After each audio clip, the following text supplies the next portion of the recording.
जिंदाबाद, दिल्ली एनसीआर जिंदाबाद, दिल्ली एनसीआर जिंदाबाद, सारथी भाई जिंदाबाद, सारथी भाई जिंदाबाद, सारथी भाई जिंदाबाद, चालक भाई जिंदाबाद, दिल्ली एनसीआर जिंदाबाद, दिल्ली एनसीआर जिंदाबाद, सारथी भाई जिंदाबाद, सारथी भाई जिंदाबाद, ड्राइवर एकता जिंदाबाद, ड्राइवर एकता जिंदाबाद, ड्राइवर एकता जिंदाबाद। दिल्ली एनसीआर में जनरल सेक्रेटरी के पद पर और हमारी मांगे हैं, हमारे जितने भी चालक और सहचालक हैं वो जिन कंपनियों में काम करते हैं वो कंपनियां ज्वाइनिंग लेटर जारी करें, साथ ही हमारे एम्प्लॉय हमारे जो चालक हैं उनको पहचान पत्र जारी करें और सरकार के द्वारा निर्धारित की गई मिनिमम सैलरी 16,962 वो सैलरी दी जाए, चाहे वो चेक से पे करें चाहे ऑनलाइन ट्रांजैक्शन के थ्रू करें। इसके साथ ही ESI की सुविधा दी जाए, PF की सुविधा दी जाए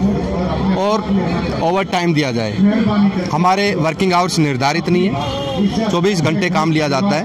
हम ये चाहते हैं कि हमारे भी घंटे निर्धारित हों और साथ में TADA travelling allowance and daily allowance ये भी हमें मिलने चाहिए। आज की डेट में जो भी ट्रांसपोर्ट कंपनियां ट्रैवल एजेंसियां दिल्ली में मौजूद हैं वो हमारे चालक भाइयों को और सह चालकों को 2,000 रुपये से लेकर के 5,000 रुपये के बीच में सैलरी देती हैं, जिसकी वजह से हमारे चालक भाइयों की आर्थिक स्थिति इतनी कमज़ोर होती है कि वो अपने घर का खर्च जो होता है वो टाइमली मैनेज नहीं कर पाते हैं, टाइम से वो स्कूल की फ़ीस नहीं भर पाते हैं अपने बच्चों की, अपने घर का किचन का राशन का बिल पे नहीं कर पाते हैं, रूम रेंट टाइमली पे नहीं कर पाते हैं, अपनी सभी ज़रूरतों के साथ कंप्रोमाइज़ करते हैं और अपनी ज़रूरतों को महीने दर महीने शिफ्ट करते रहते हैं कि अगले महीने मैं इस काम को पूरा करूँगा। और इसका कारण है ये ट्रैवल एजेंसियां और ट्रांसपोर्ट जो आपस में मिली भगत करके ड्राइवरों का और हेल्परों का शोषण कर रही हैं। ये शोषण पिछले 60-70 सालों से निरंतर जारी है और इस शोषण की वजह से हमारे ड्राइवर भाइयों का, सहचालकों का मनोबल जो है इतना कमज़ोर हो चुका है कि वो इन कंपनियों के खिलाफ आवाज़ नहीं उठा सकते और कोई भाई हिम्मत करके आवाज़ भी उठाता है तो उसको नौकरी से उतार दिया जाता है और वो कहीं आवाज़ नहीं उठा सकता क्योंकि उसके पास में ज्वाइनिंग लेटर नहीं होता है। इसलिए कोई भी सरकारी संस्थान उसको नोटिफाई नहीं करता है कि आपके पास में ज्वाइनिंग लेटर ही नहीं है तो हम आपको क्या न्याय दिलाएंगे। और ये ट्रांसपोर्ट कंपनियां और ट्रैवल एजेंसियां हमारे चालक और सहचालकों को दिहाड़ी मजदूर के तौर पर दिखाती हैं कि हम तो इनको दिहाड़ी पर हायर करते हैं। आज से पहले आपने इसके ऊपर कहीं ज्ञापन दिया था? आज से पहले हम पिछले नवंबर मंथ में लास्ट ईयर हमने ये कोशिश दोबारा से जारी की थी और उस कोशिश में हम टूरिज्म मिनिस्ट्री तक पहुंचे थे। 13 नवंबर को हमारी मीटिंग टूरिज्म मिनिस्ट्री के साथ में हुई और टूरिज्म मिनिस्ट्री ने हमारी मांगों को जायज़ पाया और उन्होंने दिल्ली में मौजूद 2 संस्थान जैसे कि आईटा और आईटो उन दोनों संस्थानों को फटकार लगाई।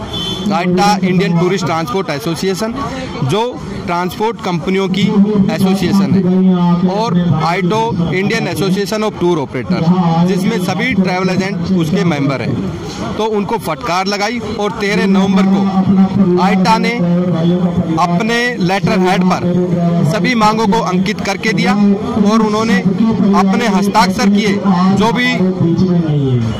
जो भी हमारी ऑथराइज अथॉरिटी वहाँ पर मौजूद थी उनके साइन करवाए गए और 45 दिन का टाइम उन्होंने उनसे मांगा कि आप हमें 45 डेज का टाइम दीजिए, हम आपकी मांगों को इम्प्लीमेंट करवाते हैं। लेकिन आज 3 महीने हो चुके हैं, 15 नवंबर से 15 फरवरी, और इन 3 महीनों के अंदर उनकी उदासीनता ये देखिए कि आज तक उन्होंने एक भी मांग को पूरा नहीं किया है, चाहे वो सैलरी का मुद्दा हो, चाहे PF ESI हो या TADA, जो भी हमारे मौलिक अधिकार हैं वो हमें नहीं दिए जाते हैं।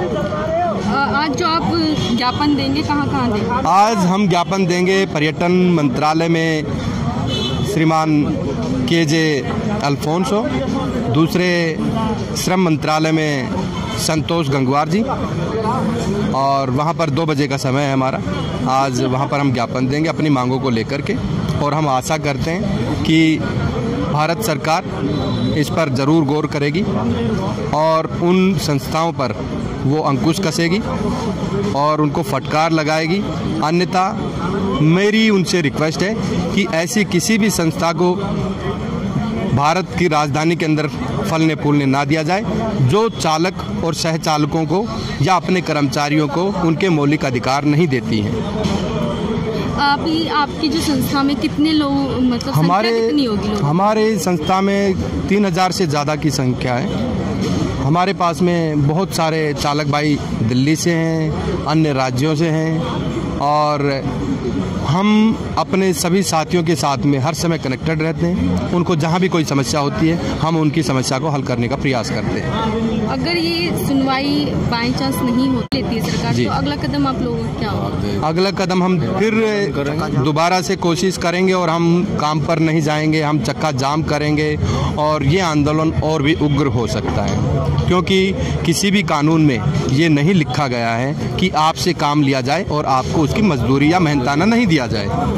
तो हम अपने अधिकारों के प्रति इस मुहिम को फिर से उठा सकते हैं। लास्ट में अपील क्या करना चाहेंगे? अपील मैं भारत सरकार से यही करूंगा कि जो इस तरीके के संस्थान यहाँ पर दिल्ली में चल रहे हैं उन सभी संस्थानों को या तो निरस्त किया जाए या उन पर अंकुश लगाया जाए, ताकि वो अपने सभी सदस्यों को, सभी कर्मचारियों को उनके अधिकार दें। इतनी जटिल है हमारे बिहार में, कॉमर्शियल लाइसेंसों का बनना बंद है।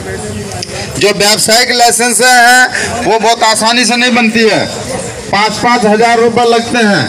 पहले उसको लर्निंग दिया जाता है, फिर वो प्राइवेट लाइसेंस होता है। ड्राइवर कॉमर्शियल का है, व्यावसायिक है, लाइसेंस उसे प्राइवेट मिलता है, उसको हैवी लाइसेंस नहीं मिलता है। तो ये सारी अनियमितताएं हैं। एक दुख हमारे नहीं है, 1000 दुख हमारे हैं। आप लोगों को नियम पूर्वक एक के बाद एक निर्धारित नियम से आपको ये लड़ाई लड़नी होगी। आज हमारे देश में जितनी भी राजनीतिक पार्टियां हैं इनको अपना एजेंडा होता है। जिंदाबाद जिंदाबाद